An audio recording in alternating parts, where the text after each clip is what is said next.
are. We're back in the Decathlon. We went and ran 518, which maybe you can kind of see a little bit over here. We pass her up. And now we're going to go over to the fuel pumps, and we'll do a little bit of a video on how to use fuel pumps, because Jordan and I have been going back and forth. We're both flight instructors, and we like discussing what are some of the things that tend to get missed during flight instruction that can potentially be big things like putting gas in your airplane, because everyone's focused on the bigger thing of actually learning to fly. But, you know, most flight schools these days, you'll actually go somewhere to a flight school and the fuel truck will come around.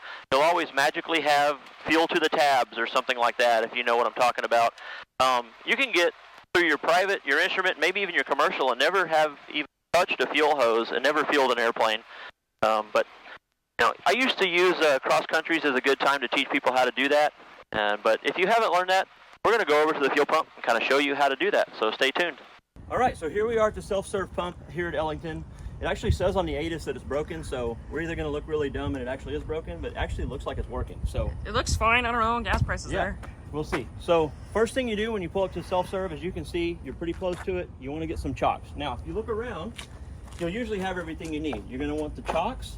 Over here, you're going to want to ground it, and you got a ladder. So what we're going to do is we're going to set all this stuff out and get ready to fuel, maybe even pull the hose out, then we'll get back to you. Okay, so as you can see, we've got the aircraft chocked, we've got the aircraft grounded, and we also have the hose pulled out to however much we think we need to reach both sides, and the ladders out here. Let me show you a few things regarding this before we get started with the fueling process. Let's talk about the ground. So a lot of times these cables can be frayed, so make sure you're never running your hands along this, especially when you're winding it back up or rolling it out. Make sure you ground it to somewhere good on the airplane. A lot of people ground to the exhaust. Unless you actually have a grounding tab welded to the exhaust, I wouldn't recommend that. The reason is, you pull the grounding thing off there, it scratches the exhaust, and you can actually create a crack in the exhaust from that.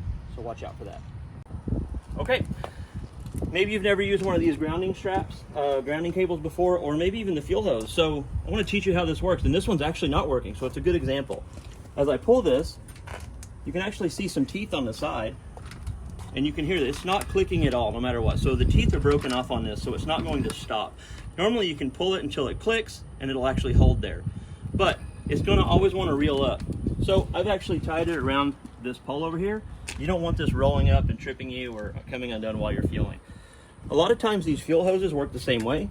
This one happens to have a button right here, which actually helps you roll up. So when you do go to push that button, which we'll talk about later, make sure you're not standing near the hose, because it will trip you as it rolls up in there, and they tend to roll up pretty fast, and these hoses are pretty heavy.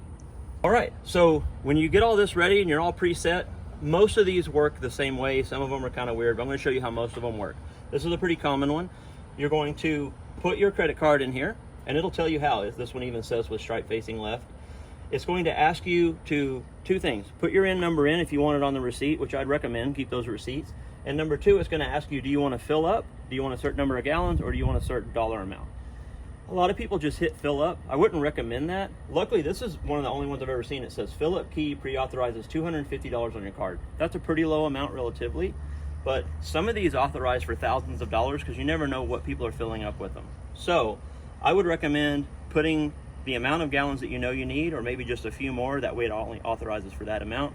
And that's a good way to get through this without, you know, having a huge charge to your credit card where you have to refund some of it and all that. So that's how that works. I'm going to actually do it, and Jordan's going to record me doing it so you can see. Now, a couple more things to note.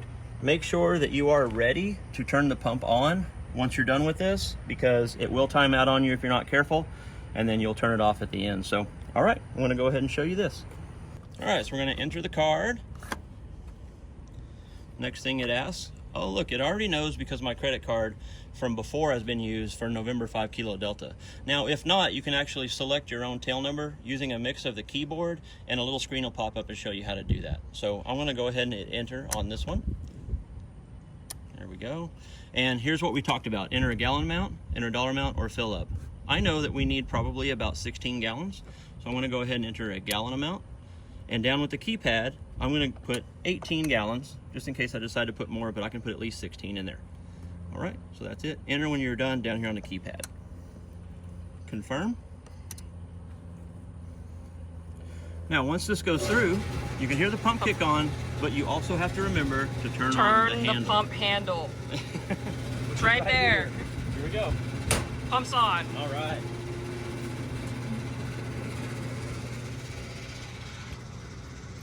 That's funny. I don't know how many times I climbed up here and tried to, I'm like, oh, I forgot to turn it on. Because it kicks on. It makes the sounds like noise, it's on. and then, yeah. Here's another thing. When you're filling, always make sure you don't just kind of drop this to the bottom of the tank. You don't want to dip the bottom of the tank or puncture it with the bottom of this nozzle. And you can always turn these and make sure they're tight. Sometimes these will leak, so just be aware of that. You don't want to get fuel all over you halfway through across country. And it's not like a car, right? So you have to stop it when the tank is full. You got to stop it. Yeah, so you and got to it will watch. stop at the pre-gallon amount. If you put $1 or a gallon amount in there, it will stop when you get to that. Yeah, you can see over here, the pump, there's the number going up, and once that hits 18, it will stop. Yep. And I put 18 in there, so I think I'll go ahead and take it to 9, and we'll see how close we're getting to the top on this side when I put 9, and we'll fill the other side up. I guess I'll let you know when you take 9. Yep, and luckily I can see it from here. There you go. We're already almost there. That's 9 There's gallons. 9. Make sure you kind of turn it like this and let the fuel that's in the nozzle run back down and kind of keep this nozzle pointing up. Otherwise, it will have a little bit of fuel in here and you will get it on you if you're not careful. Always make sure you put the cap on tight before going to the other side. And same thing over here. So remember, there's going to be fuel in that nozzle. There we go. Now we're just going to go the rest of the way. Sometimes you'll also have fuel kept running down the nozzle from up near the handle, as you can see. So just put it in the, there you go. Just make sure it doesn't run all over the airplane or down the wing and all that. If it does, just clean it up a little bit with a rag. How are we looking there? That's, you're coming up on 15. Okay.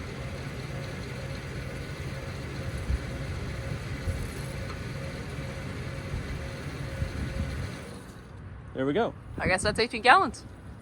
So it's still running out, as you can see. I'm going to let it go ahead and come to pretty much a stop. Waste no avgas. This stuff Yeah. is expensive. There we go. And then turn it because it's still going to have some running out. And always put the cap on tight. And while you're up here, look at both sides. Another reason I use the ladder, even though I can reach it by stepping on the strut, it's much easier to be able to see both sides. And also you can see how close you're getting to the top of the filler neck if you're up a little higher. So even if you don't need a ladder, sometimes it's a good idea to use one. All right, I always carry the nozzle back with me and I lay it near the reel. I'll show you why in just a second. Turn the pump off. Sometimes they'll ask you if you want a receipt, and some of them print them automatically. So just be aware of that. This one prints it automatically. That's the receipt. Bam. All right, now let's talk about this. Now look at how the hose is. Have the hose kind of doubled back on itself. Now remember, do not stand inside here when you roll it up. It will take you out. And oh look, like I said, it's still running out. So I like to hold on to this, control the end, and roll it up a little bit at a time. If it starts to bunch up on one side, you can use your foot a little bit to guide it. Do it a little bit at a time, because it can roll your foot up and you have to be careful, so be very careful with this thing. There we go. I'm going to pull it a little bit, kind of rolled up on itself. There we go. Now, it has the cap on it right here. Some of them do, some of them don't. I'll actually hang it up, put the cap back on it. A lot of times this cap is actually tied to this nozzle. Now the last thing you got to do for putting stuff away is get the ground, the ladder, and the chocks. Remember, do not let this cable run through your hand. Always just grab onto a solid part of it, and then if you have the type that's working, you'll pull on a little bit till it starts to reel in and just walk it in nice and slow. Never let it go. But this one, as you know, we're going to have to be careful with it. So there we go. So you can see it rolls up pretty quick. Walk it in. Don't let that cable run through your hand or you will regret it. I usually just clamp it back to itself. There we go. Put the ladder and the chocks away. You're all good. I hope this video helped. I know this is probably redundant for a lot of people, but you'd be amazed how many people I come across who actually don't know how to use a self-serve pump to put fuel in their airplane. So let me know if this helped. One note from the cameraman, make sure to ground the airplane to something that is structurally an airframe part, because that defeats the whole point of the ground if you don't ground something to the airframe. Needs to be metal at least. Yeah. Metal's a good start. Yeah. A landing gear bolt, something like that is good. Airplanes like the Extra, and I've even flown in pits that has a grounding tab on the exhaust. It's actually a welded tab for that. That's okay. But you don't want to be putting scratches on your exhaust pipe. As that gets hot, contracts, expands, you can actually get a crack in your exhaust, and you don't want to cause that. So hope you learned something. All right, NASA T-38 out in the pattern having a lot of fun, so we're trying to record around that, although it is a cool sound. One last thing about the fuel pump. You never know how these are going to be situated. A lot of times you can kind of pull up next to it and then taxi out. You might create a line of airplanes behind you. And but sometimes you pull up to it. Make sure you leave yourself an out, especially if you're by yourself. If this airplane's so light, I can push it back myself. But always make sure you have an out. You don't want to start it up this close to the pump and try to get out. You'll catch a wingtip or something like that. So I'm going to go ahead and push the aircraft back, get it in a nice situation for me to get started. Plenty of space between me and the fuel pump. And there you go. That's about it. Let us know in the comments if this helped you at all, or if you just thought it was stupid, or thought it was cool, or you want to see us do more of this. We're open to all of those. We're excited to have you watching us. Thank you.